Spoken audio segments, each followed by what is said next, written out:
Millionaire was fired for losing $1.5 billion from the company until a poor 8-year-old girl walked into the meeting and revealed the truth that left everyone silent. Before we share this touching account of despair and solitude, tell us where you're watching from and subscribe for more powerful stories. The mahogany door slammed shut behind Marcus Wellington as he stumbled into the marble-floored hallway of Grandview Financial Tower. His hands trembled as he loosened his silk tie, the weight of what had just transpired crushing down on his broad shoulders like an avalanche. The scent of expensive leather and polished wood that usually comforted him now seemed suffocating. $1.5 billion, he whispered to himself, his voice echoing in the empty corridor. Gone. At 42 years old, Marcus had built his reputation as one of Wall Street's most brilliant minds. His corner office on the 52nd floor overlooked Central Park, and his investment strategies had made Grandview Financial billions over the past decade. His Harvard MBA hung proudly on the wall next to awards from Financial Times and Forbes. But today, everything had crumbled like a house of cards in a hurricane. The emergency board meeting had been brutal. 12 pairs of eyes staring at him across the polished conference table, their faces etched with disbelief and fury. Chairman Robert Ashford's voice had cut through the air like a blade. "Marcus, how do you explain losing $1.5 billion in a single trade?" The numbers danced mockingly in his mind. The Shanghai Steel Corporation deal that should have been foolproof. The contracts he'd reviewed personally, spending hours analyzing every clause and contingency. The signatures that had seemed legitimate, verified through 3 separate authentication systems. Everything had been perfect until the wire transfer disappeared into what appeared to be a ghost account that materialized and vanished within hours. His phone buzzed against his chest. Sarah's name appeared on the screen, accompanied by a photo of her radiant smile from their anniversary last month. His wife of 15 years, probably calling about their daughter Emma's piano recital tonight. How could he tell them that their world was about to collapse, that the house in the Hamptons, Emma's private school tuition, their entire life built on his success was now hanging by a thread? Marcus pressed his back against the cold marble wall, feeling the first tears he'd shed in 20 years burning his eyes. The hallway stretched endlessly in both directions, lined with portraits of the company's founding fathers and motivational quotes about success and integrity. The irony wasn't lost on him. Tomorrow morning at 9 o'clock sharp, the board would reconvene for the final vote.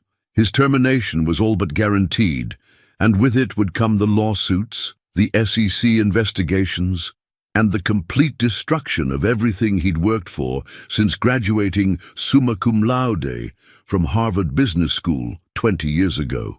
But deep in his gut, something felt fundamentally wrong about the entire situation. The timing seemed too convenient, the complexity of the scheme too sophisticated for a simple mistake. The way certain board members had seemed almost too prepared for this moment, their questions too pointed, their accusations too rehearsed.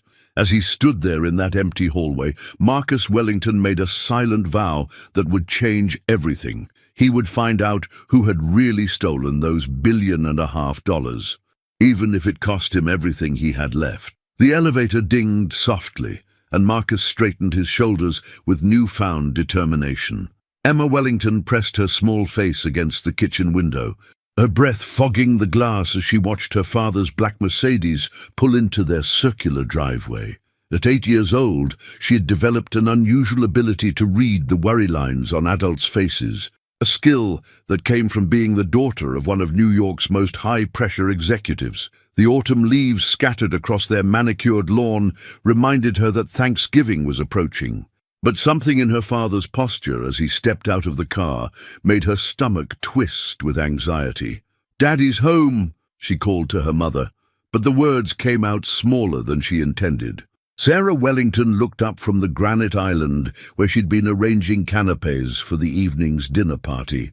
At 39, she still maintained the elegant beauty that had first caught Marcus's eye during their college years at Harvard. But lately, the stress of his demanding career had begun to show in the fine lines around her green eyes. Her auburn hair, the same shade as Emma's, was pulled back in a sophisticated chignon that spoke of years navigating New York's social circles. "How was school, sweetheart?" Sarah asked, smoothing Emma's auburn curls as the little girl climbed onto the bar stool beside her. The kitchen smelled of fresh flowers and the vanilla candles Sarah always lit before entertaining. "Mrs. Patterson taught us about honesty today," Emma said, her voice unusually serious for a second grader. "She said sometimes telling the truth can save people from big trouble, even when it's scary to speak up." The front door opened with a heavy thud, and Marcus entered with footsteps that seemed to carry the weight of the world. His usually pristine appearance was disheveled, his Italian silk tie askew, his custom-tailored shirt wrinkled, and dark circles under his eyes that hadn't been there when he'd kissed them goodbye that morning at 7:30 sharp. "Hey, princess," he said, forcing a smile as he kissed Emma's forehead. The gesture felt hollow, automatic, like he was going through the motions of being a father while his mind remained trapped in that boardroom. Sarah caught his eye over Emma's head, her expression questioning. They had developed their own silent language over 15 years of marriage, a way of communicating complex emotions and concerns without alarming their perceptive daughter. Tonight that language was screaming alarm bells. "The Hendersons are still coming for dinner at 7, right?" Sarah asked carefully, her tone neutral but her eyes searching his face for clues. Marcus's jaw tightened involuntarily. James Henderson was a fellow board member at Grandview Financial, and the dinner had been planned 3 weeks ago to discuss Emma's admission to the exclusive Briarfield Academy. Now, the thought of sitting across from someone who would likely vote for his termination tomorrow made his chest constrict with anxiety. "About that," Marcus began, but Emma interrupted with the directness that only children possess. "Daddy, why do you look so sad? Did something bad happen at your work? Your face looks like when Grandpa got sick." The innocent comparison hit him like a physical blow. Marcus knelt down to her eye level, studying the concerned expression on his daughter's face. She had always been remarkably perceptive, often picking up on emotional undercurrents that other children her age missed entirely.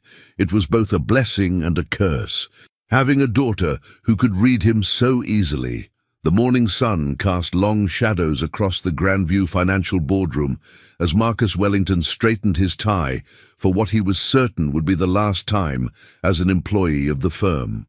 The emergency meeting was scheduled for 9 o'clock sharp, giving him exactly 43 minutes to prepare for his professional execution. The October morning was crisp and clear, the kind of day that usually filled him with optimism about the markets and opportunities ahead. Today, it felt like nature mocking his impending doom. He'd spent the sleepless night poring over every document related to the Shanghai steel deal, searching for any clue that might explain how $1.5 billion had simply vanished into thin air. The wire transfer had been authorized with his credentials, routed through his personal access codes, and executed during a time when security cameras could place him definitively at his desk. The digital trail led directly to him, like a neon sign pointing to his guilt. The evidence was damning and seemingly irrefutable, crafted with a precision that spoke of careful planning and intimate knowledge of the company's systems. Chairman Robert Ashford arrived early, his silver hair impeccably styled despite the early hour. At 68, Ashford commanded respect through decades of building Grandview Financial from a modest investment firm into a Wall Street powerhouse worth over $50 billion. His weathered face, lined with years of high-stakes decisions, showed no emotion as he nodded curtly to Marcus. "Good morning, Marcus. I trust you've had time to consider your position and perhaps prepare a statement." "I've considered many things, Robert," Marcus replied evenly, his voice steadier than he felt, "including how remarkably convenient the timing of this disaster seems to be, coinciding perfectly with my planned vacation week." Ashford's eyebrows raised slightly. The first crack in his professional facade. "Convenient? I hardly think losing $1.5 billion could be considered convenient for anyone involved, especially not for our shareholders. Other board members began filtering into the room like mourners at a funeral. Patricia Chen, the sharp-eyed CFO with her trademark red power suit. David Morrison, head of international operations, nervously adjusting his glasses.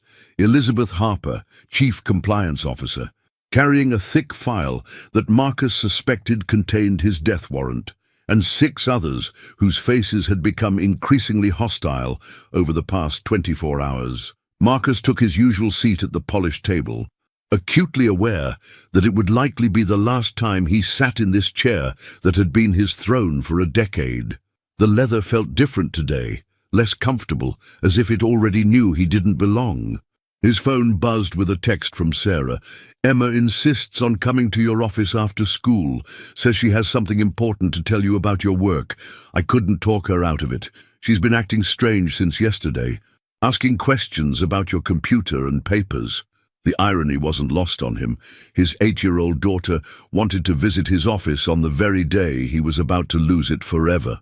"Before we begin the formal proceedings," Ashford announced, his voice carrying the authority of decades in boardrooms, "Marcus, would you like to offer any explanation for yesterday's catastrophic loss?" Marcus stood slowly, his mind racing through the fragments of evidence that didn't quite fit together like pieces from different puzzles. The Shanghai Steel executives who had suddenly become unreachable after years of reliable communication, the backup authentication systems that had mysteriously failed at the exact moment they were needed most.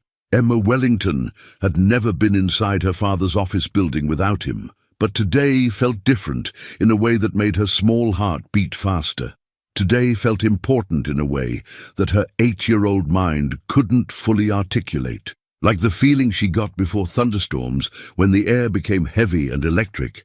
As she rode the elevator to the 52nd floor with her mother, she clutched a manila folder against her chest like a shield, her knuckles white with determination. "Are you sure you want to do this, sweetheart?" Sarah asked for the 4th time, smoothing her daughter's navy blue school uniform with nervous fingers. "Daddy's in a very important meeting with some very serious grown-ups." "Mrs.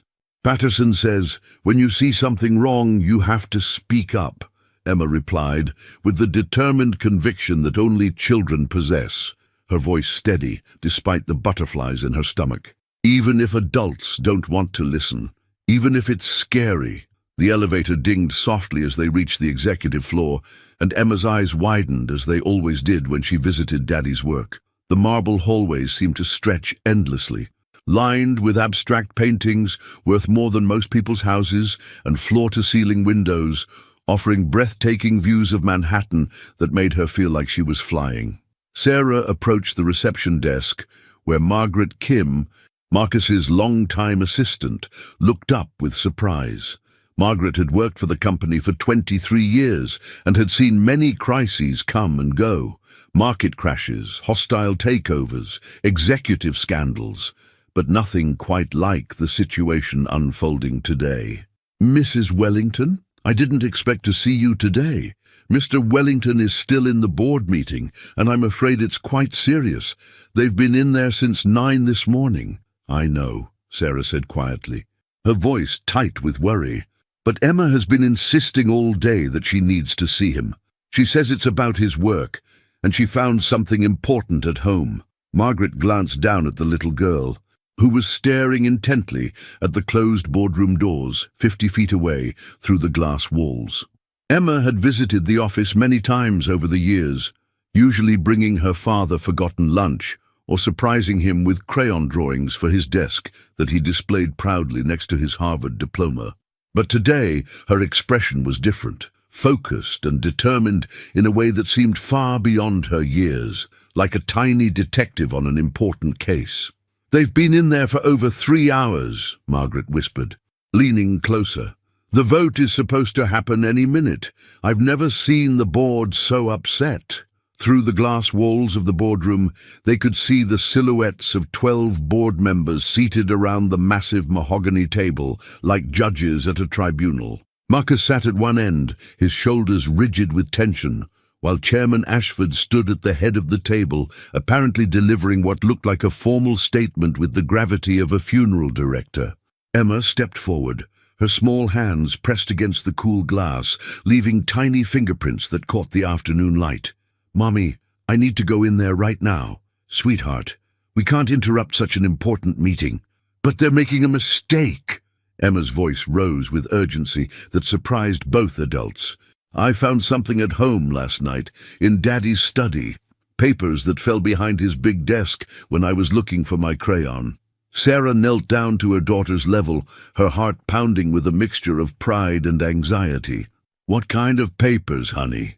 Emma opened her folder with careful precision, revealing several printed emails and bank documents that had somehow fallen behind Marcus's home desk and been forgotten.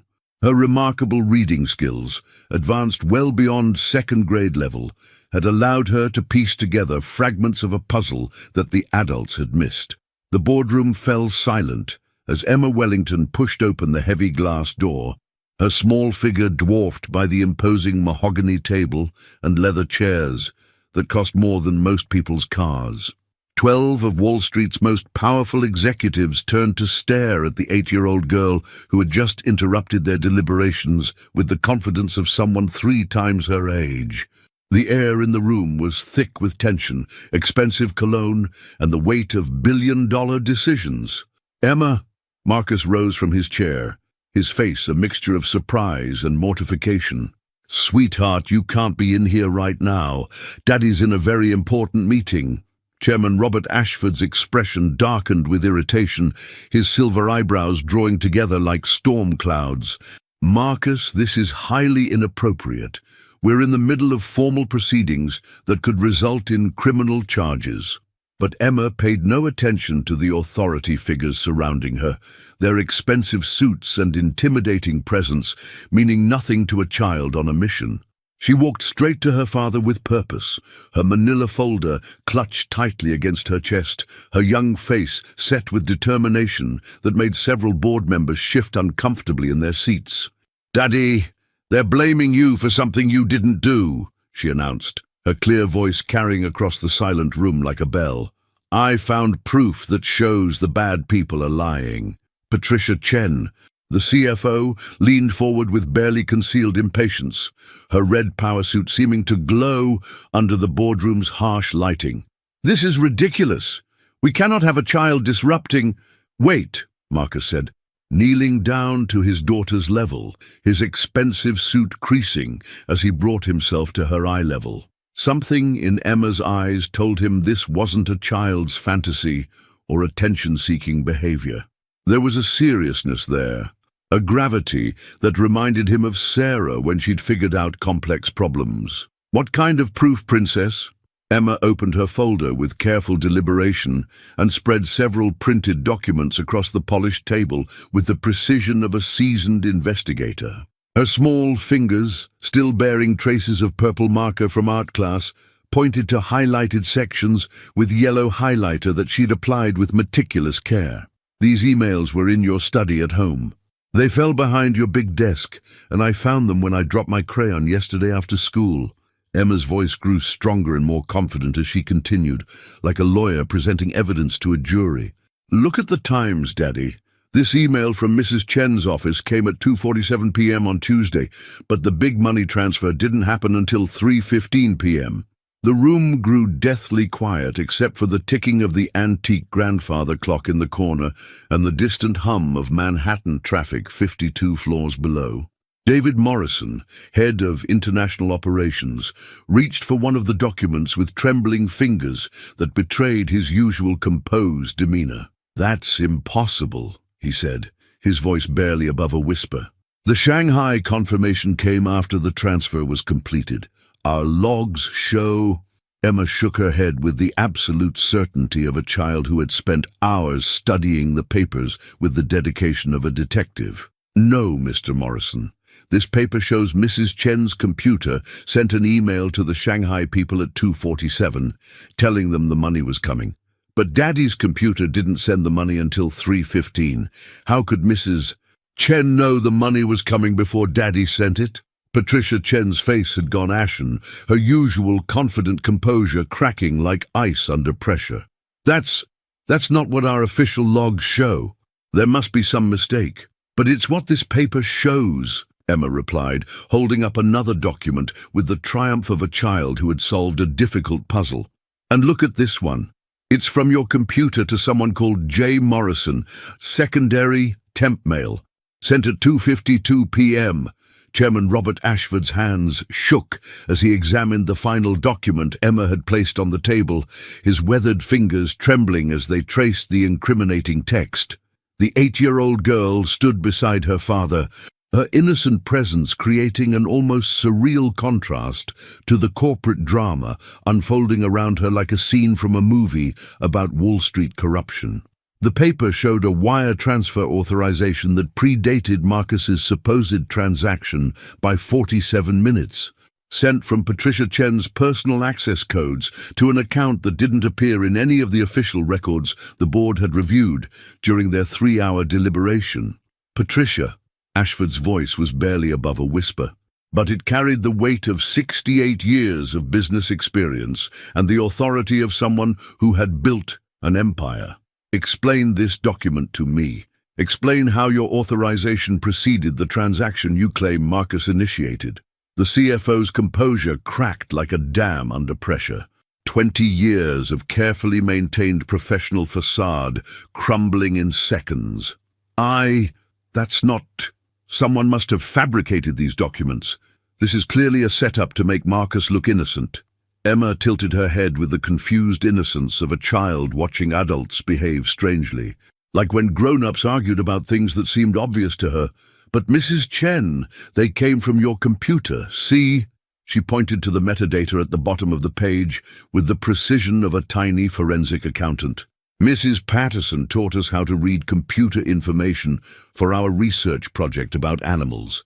This shows your name and your computer's special number that's like a fingerprint.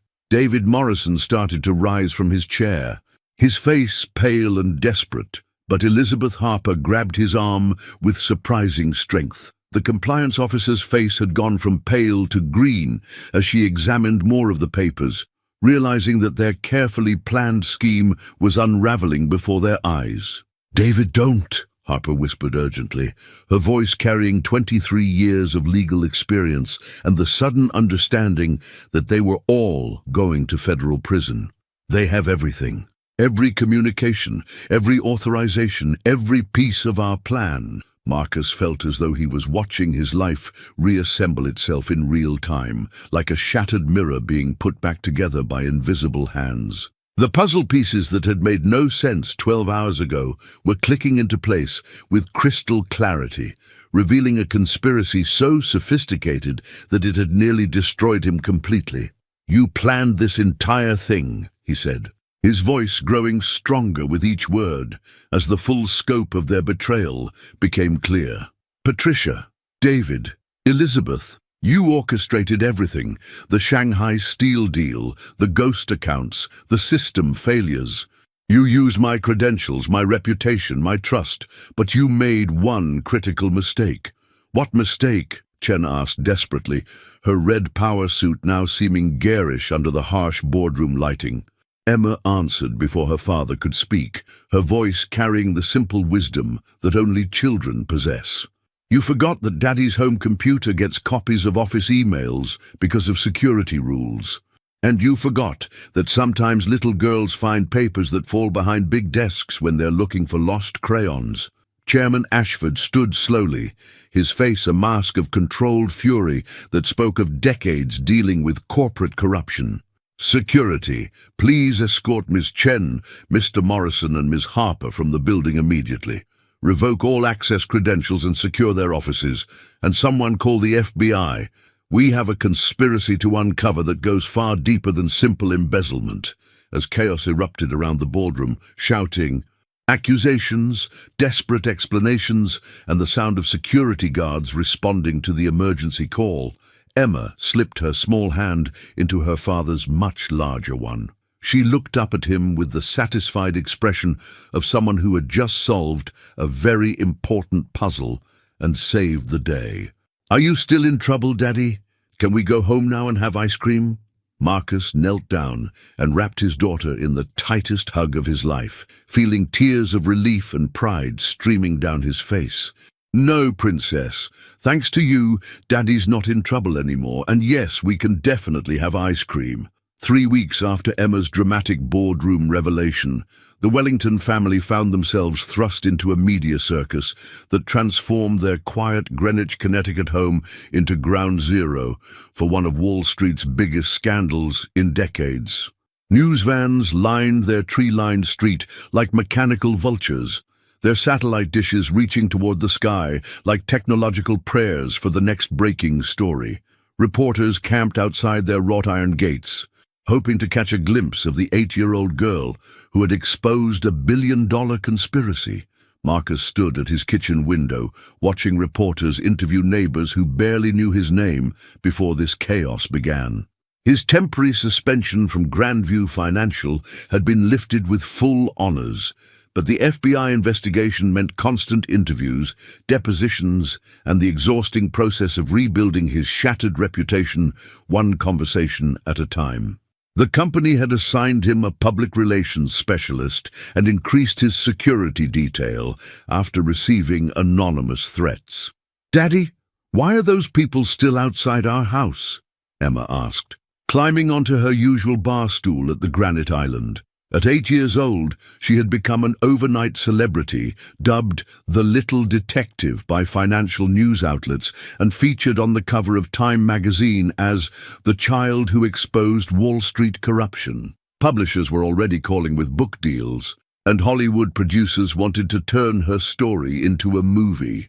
"They want to hear our story, Princess," Marcus replied, turning from the window to face his daughter. "What you did was very brave, and it helped catch some bad people who were stealing money from lots of families.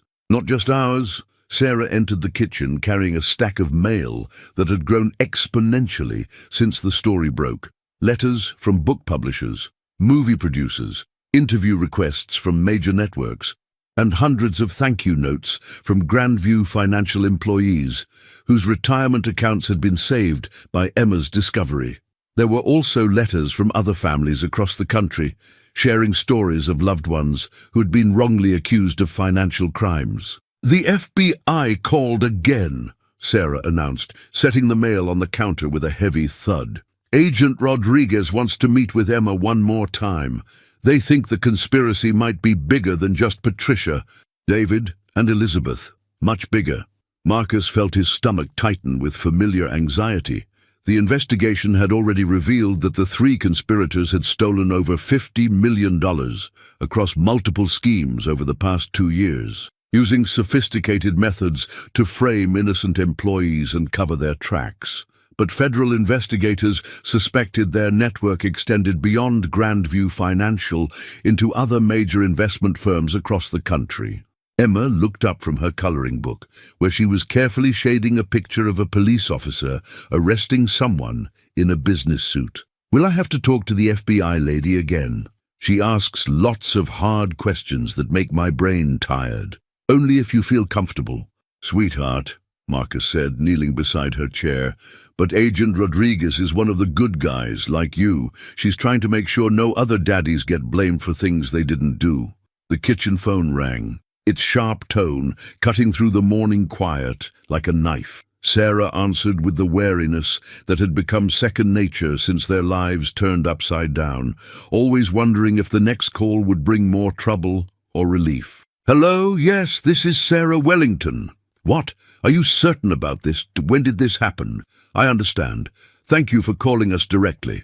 She hung up with trembling hands, her face pale as morning frost, the color draining from her cheeks as she processed the information. "What is it?" Marcus asked, immediately alert to the tone that meant serious trouble was brewing. "That was Margaret from your office. Patricia Chen was found dead in her jail cell this morning. The guards are calling it an apparent suicide, but the preliminary investigation suggests it might not have been." Sarah's voice dropped to a whisper. "They think someone silenced her before she could reveal more names." Emma stopped coloring, her young mind processing the gravity of the conversation with the sharp intelligence that had saved her father's career and exposed the conspiracy. Does this mean the bad people are trying to stop Mrs. Chen from telling more secrets about other bad people? Marcus and Sarah exchanged a look of profound concern and growing fear. Their 8-year-old daughter had just articulated what federal investigators were likely thinking. Someone was systematically silencing witnesses to protect a much larger criminal operation that reached far beyond what anyone had initially imagined. "I think," Marcus said slowly, his voice heavy with the realization of what this meant for their family. "We might need to ask for federal protection. This is much bigger and more dangerous than we thought." Federal agent Elena Rodriguez sat across from the Wellington family in their living room, her dark eyes serious as she reviewed a thick file that had grown substantially thicker since Patricia Chen's suspicious death 3 days earlier. At 45, Rodriguez had spent 20 years investigating white-collar crime for the FBI's Financial Crimes Division.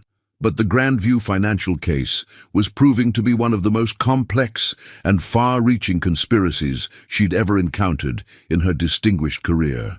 "Mr. Wellington, I need you to understand that Patricia Chen's death has fundamentally changed everything about this investigation," Rodriguez began, her voice carrying the weight of someone who had seen too many witnesses disappear before they could testify.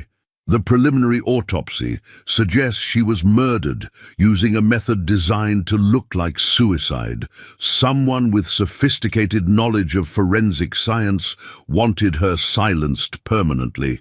Emma sat between her parents on the leather sofa, her small hands folded in her lap with unusual stillness. Since becoming the key witness in a federal investigation, she had developed a maturity that both impressed and worried the adults around her. The carefree 8-year-old, who had crawled under a desk looking for a crayon, was now carrying the weight of exposing a criminal empire. "What kind of network are we talking about?" Marcus asked. Though part of him wasn't sure, he wanted to know the answer that might endanger his family further. Rodriguez opened her file and spread several photographs across the coffee table, revealing a complex web of connections that looked like something from a spy thriller. "We believe Patricia, David, and Elizabeth were part of a sophisticated financial crime syndicate that has been operating across multiple investment firms for at least 5 years. They weren't just stealing money. They were systematically destroying innocent executives to cover their tracks and create promotion opportunities for their criminal associates." Sarah leaned forward, studying the photographs with growing alarm and recognition. Some of the faces looked familiar from financial news reports and industry conferences. "You mean Marcus wasn't their first victim? Other families have gone through this nightmare?" "Far from their first," Rodriguez confirmed grimly. "We've now identified at least 12 other executives at major firms who were terminated or imprisoned under suspicious circumstances over the past 5 years. In each case, the accusations were followed by rapid promotions for individuals who we now know were connected to this criminal network." Emma raised her small hand like she was in school, causing Rodriguez to smile despite the serious circumstances surrounding their conversation. "Yes, Emma? Agent Rodriguez, if the bad people were doing this to lots of daddies, why didn't anyone notice the pattern before I found those papers?" The question demonstrated the kind of logical thinking that had made Emma's discovery so remarkable and had started this entire investigation. Rodriguez exchanged a glance with Marcus before answering, impressed by the child's analytical mind. "That's exactly the right question, Emma. The reason no one noticed is that these crimes were spread across different companies in different cities over several years. It's like if someone stole one cookie from 12 different cookie jars instead of stealing 12 cookies from one jar. Nobody noticed the pattern until you found those papers and started asking the right questions." Marcus felt a chill run down his spine as the implications became clear. "How many people are we talking about? How big is this criminal organization?" "Based on our investigation so far, we estimate at least 30 to 40 individuals across major financial centers: New York, Chicago, Los Angeles, Miami, and even some international connections. They have people inside law enforcement agencies, regulatory offices, and even some federal positions. Rodriguez's expression grew even more serious. Which is why I need to discuss immediate protection for your family. Protection? Sarah's voice rose with alarm. You think we're in actual physical danger? Mrs. Wellington, your daughter single-handedly exposed a criminal enterprise worth hundreds of millions of dollars. Patricia Chen was murdered because she was going to reveal names, bank account numbers, and operational details. These people have already killed once to protect their secret, and they won't hesitate to kill again. Emma looked up at Agent Rodriguez with the directness that had become her trademark throughout this ordeal. Are you saying the bad people want to hurt me because I found their secret papers behind Daddy's desk? Rodriguez knelt down to Emma's eye level, her professional demeanor softening into something more maternal and protective. Emma, I'm not going to lie to you because you're smart enough to understand the truth. Yes, there are some very bad people who are angry about what you discovered, but there are also a lot of good people, like me and my team, who are going to make sure you and your family stay completely safe. The safe house in rural Virginia looked nothing like the Wellington family's elegant Connecticut home with its manicured gardens and sophisticated decor. Hidden among rolling hills and surrounded by federal agents disguised as farmhands and maintenance workers, the modest ranch house had become their temporary prison and sanctuary simultaneously. 2 months had passed since they'd entered the Federal Witness Protection Program, and the isolation was beginning to take its toll on everyone, especially 8-year-old Emma, who missed her normal life desperately. I miss my room with the purple walls, Emma said quietly, staring out the window at the unfamiliar landscape of cornfields and distant mountains. And I miss Mrs. Patterson and my friends at school. Do you think they know why I haven't been back? Do they think I forgot about them? Marcus sat beside his daughter on the worn sofa, his heart breaking at the innocence lost in her voice and the weight of responsibility she carried. The girl who had bravely walked into a boardroom to save his career was now paying the price for her courage in ways no child should have to endure. He had gained 20 pounds from stress eating, and Sarah had developed insomnia that kept her awake most nights. The FBI told your school that you're helping with something very important for the country, he said softly, wrapping his arm around her small shoulders. Mrs. Patterson knows you're safe, and she's proud of how brave you've been. She sends her love through Agent Rodriguez. Agent Rodriguez had visited 6 times in the past 2 months, each visit bringing updates on the expanding investigation that seemed to grow larger and more complex every week. The financial crime network had grown beyond their wildest estimates. Over 60 individuals across 15 states, with connections reaching into federal regulatory agencies, congressional offices, and even some international banking institutions. Sarah entered the living room, carrying her laptop, her face grim with new information from her secure video call. I just got off a call with Rodriguez. They've made 14 more arrests this week, including 2 people in the Treasury Department, but they've also discovered something more troubling than we expected. More troubling than people actively trying to kill our daughter? Marcus asked with bitter irony, his voice tight with the strain of months in hiding. The network has been actively searching for us, using resources we didn't know they had access to. They've hired private investigators, computer hackers, and even some corrupt law enforcement officials from multiple agencies. Rodriguez says they're getting increasingly desperate because Emma's testimony is the key to prosecuting the entire organization and recovering billions in stolen funds.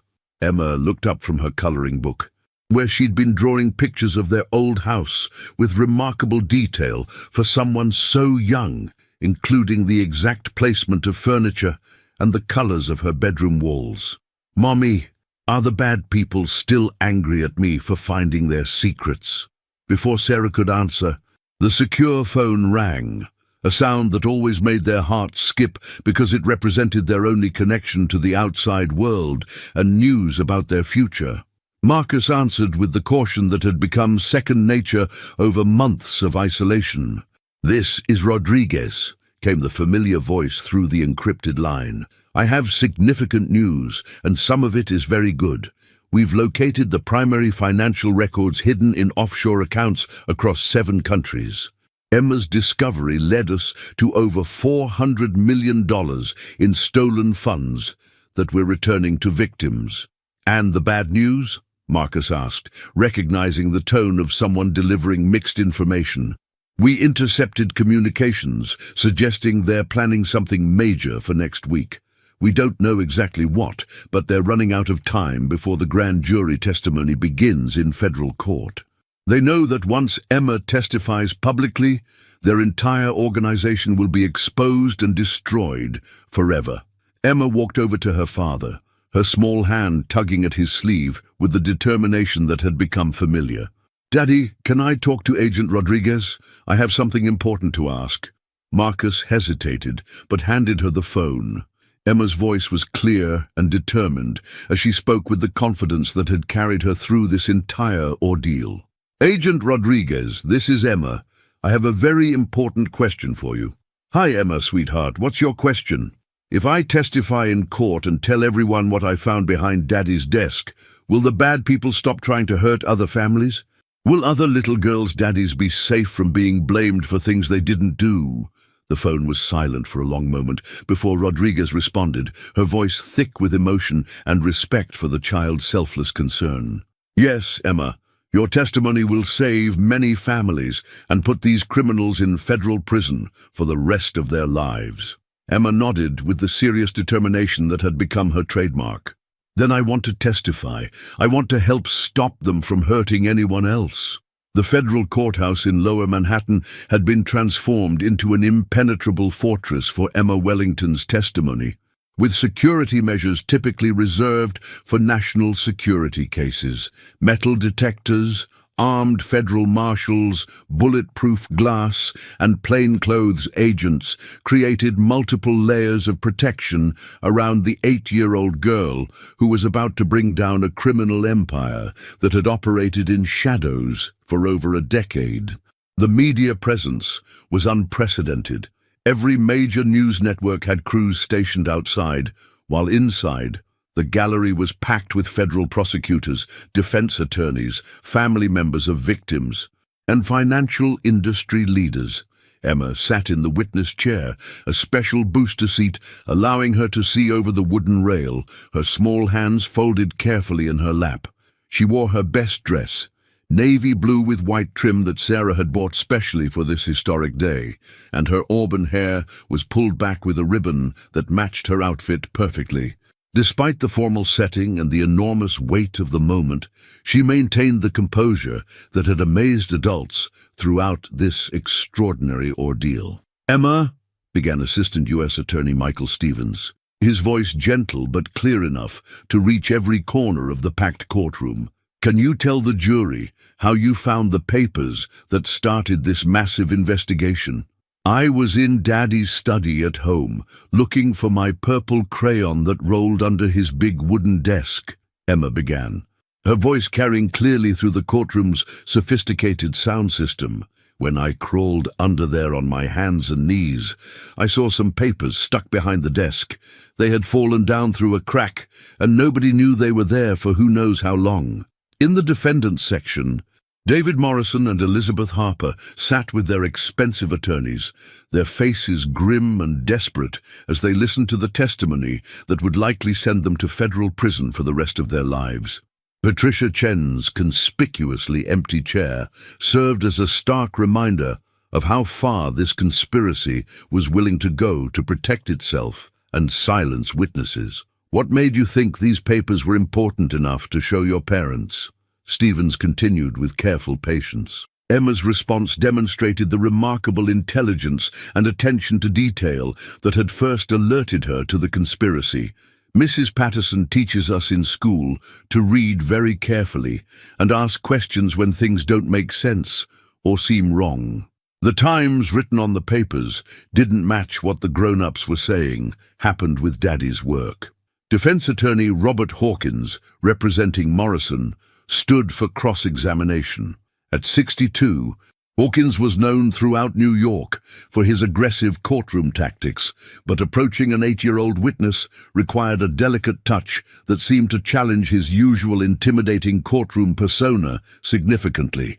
"Emma, isn't it possible you misunderstood what you were reading?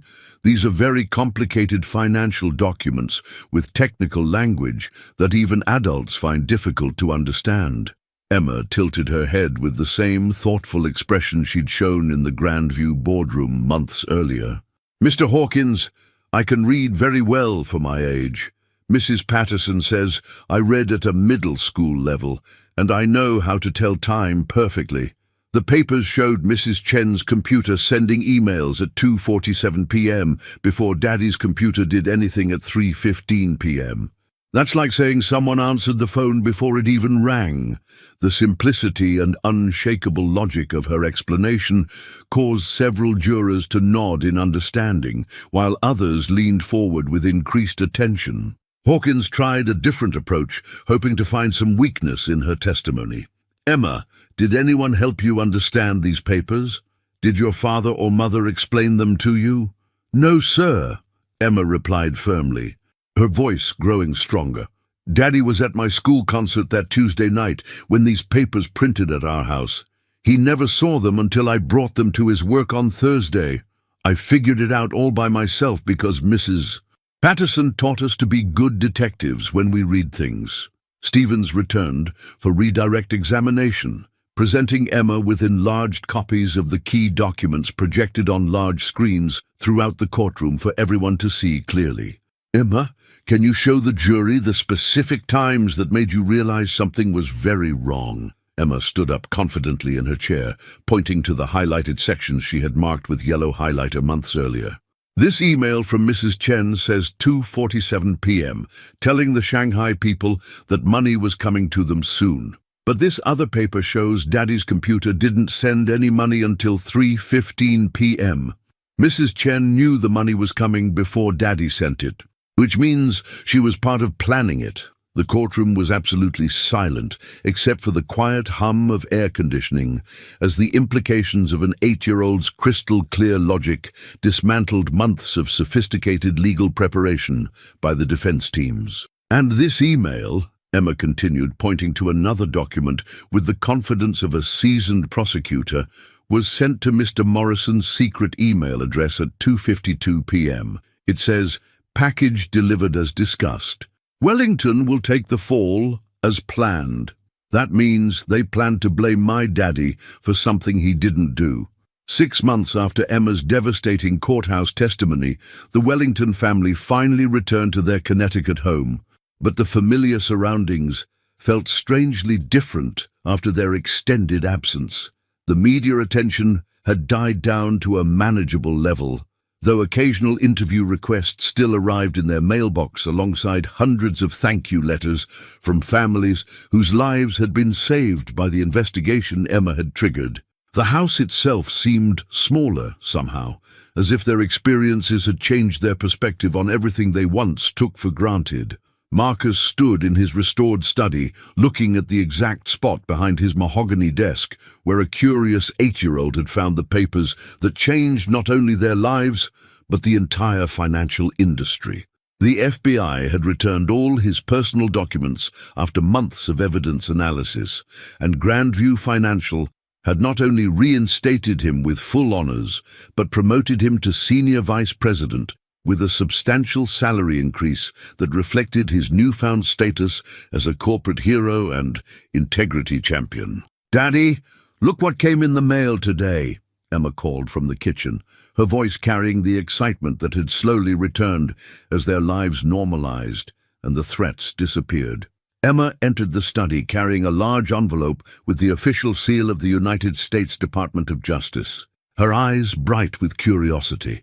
At 9 years old now, her birthday had passed quietly during witness protection, she had grown noticeably taller and maintained the intelligent curiosity that had made her discovery possible, though she now approached mysterious papers and documents with considerably more caution and adult supervision. "What do you think it is, Princess?" Marcus asked, though he suspected he already knew based on a phone call he'd received from Agent Rodriguez the previous week. Emma opened the envelope carefully and pulled out an official certificate with gold lettering, an embossed seal, and the signature of the Attorney General of the United States.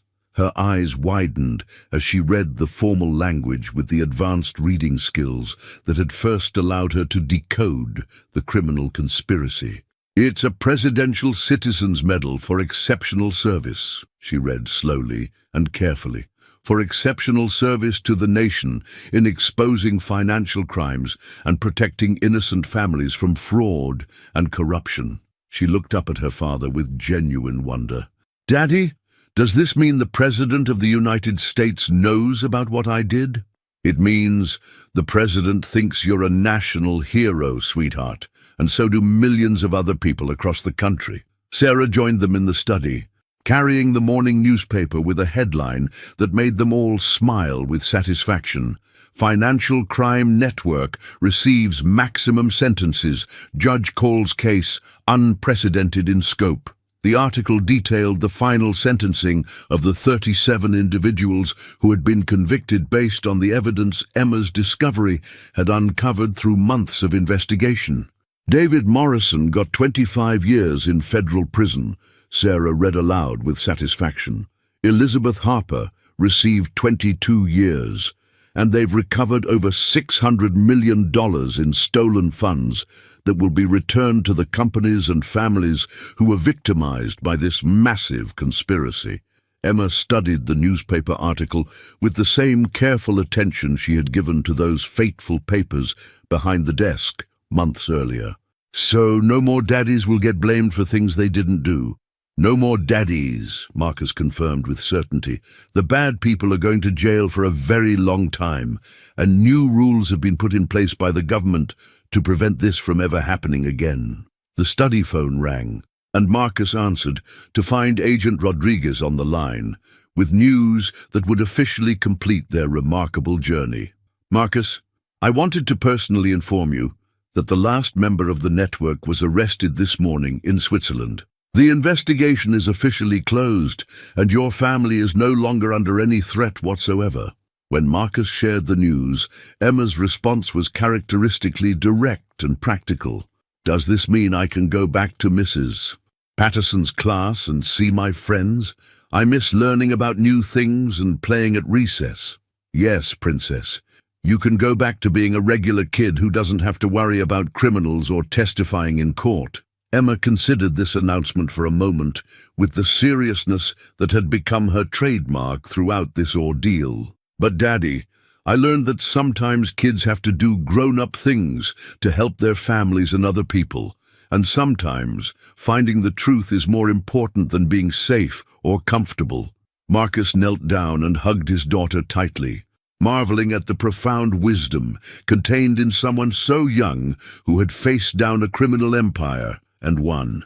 "You're absolutely right, Emma, but I hope you never have to be that brave again." "Me too," Emma replied thoughtfully. "But if I do have to be brave again, I'll be ready because you and Mommy taught me to always do the right thing." 1 year later, Emma Wellington stood at the podium in the Harvard Business School auditorium, looking out at an audience of MBA students, professors, business leaders, and financial journalists who had come to hear from the now famous financial detective. At 9 years old, she had become one of the youngest people ever invited to speak at the prestigious institution where her father had earned his MBA degree 22 years earlier. The auditorium was packed beyond capacity, with overflow crowds watching on video screens in adjacent halls. "My name is Emma Wellington, and I'm in 3rd grade at Riverside Elementary School," she began, her voice clear and confident through the sophisticated microphone system. "A year and a half ago, I was just a regular kid looking for my purple crayon under my daddy's desk. I didn't know that finding some papers would change so many lives and help catch criminals who were hurting families." The audience of brilliant minds listened with rapt attention as Emma told her story with the same directness and honesty that had first exposed the conspiracy. She spoke about the importance of reading carefully, asking questions when things don't make sense, and having the courage to speak up even when adults don't want to listen or believe you.